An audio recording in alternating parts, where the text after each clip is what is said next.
Assalamualaikum warahmatullahi wabarakatuh. Perkenalkan, nama saya Mutiara Salsabila dengan NIM 1911-1025 dari kelas D3A Analis Kesehatan. Di sini saya akan menjelaskan bagaimana cara menggunakan Excel pada uji ANOVA 2 arah dengan interaksi atau dengan pengulangan. Di sini terbagi menjadi dua, ada hasil dari pengukuran analis 1 dan analis 2.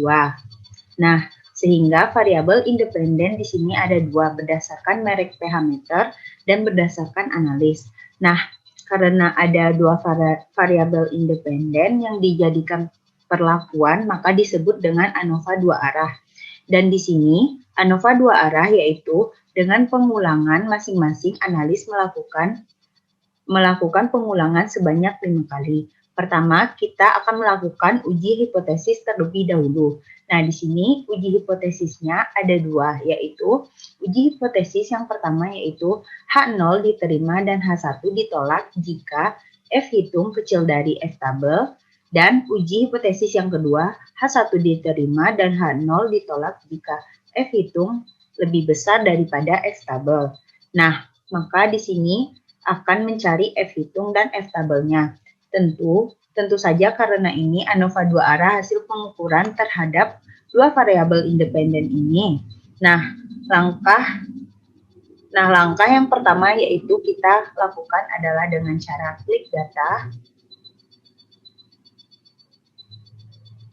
lanjut ke data analisis. Di sini kita pilih ANOVA 2 vector with reflection, klik OK.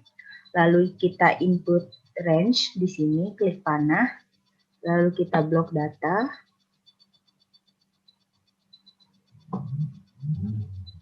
Setelah itu klik panah kembali. Di sini ada rows per sampel. Nah, di sini rows per sampel itu dijelaskan per barisnya dan per sampelnya itu berapa. Nah, karena di sini pengulangan data sampelnya ada 5 kali, maka row sampelnya yaitu kita isi dengan 5.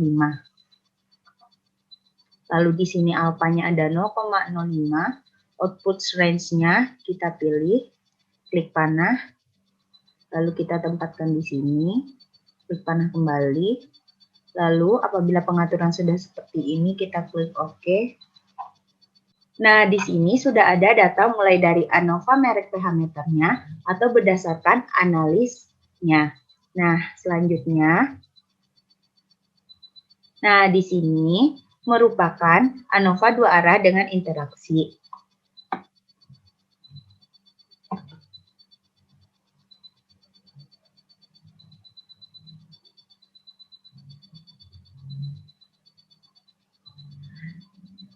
Nah, di sini ada F di sini yaitu F hitung.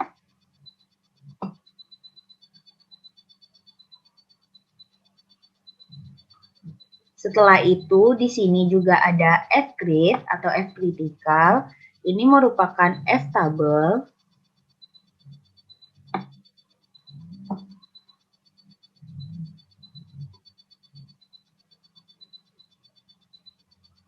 Nah, lalu di sini juga ada value-nya.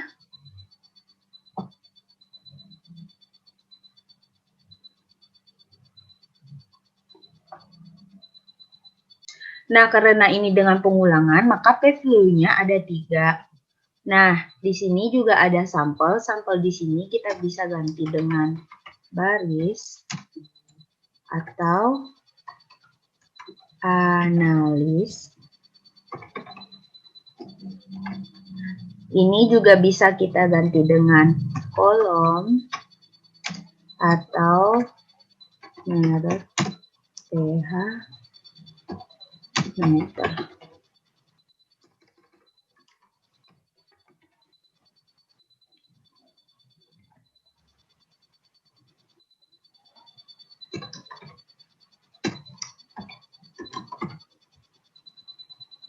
Dan di sini juga ada analis interaksinya.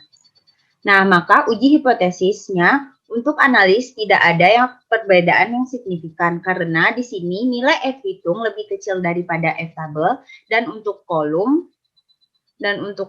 atau merek pH meter, uji hipotesisnya tidak ada perbedaan signifikan karena di sini juga untuk F hitungnya kecil daripada F tabel dan untuk uji interaksinya di sini juga tidak ada interaksi, artinya tidak ada yang mempengaruhi satu sama lain antara variabelnya. Nah, setelah mendapatkan kesimpulan dari ketiga hasil perhitungan analisnya, maka dapat disimpulkan bahwa baik pH meter berdasarkan merek pH meter dan analis itu tidak mempengaruhi hasil pengukuran kadar pH-nya. Jadi, tidak ada rata-rata yang berbeda signifikan yang dipengaruhi oleh pH meter maupun analisnya. Nah, sekian yang bisa saya jelaskan mengenai ANOVA dua arah dengan interaksi atau dengan pengulangan. Lebih dan kurangnya saya mohon maaf. Assalamualaikum warahmatullahi wabarakatuh.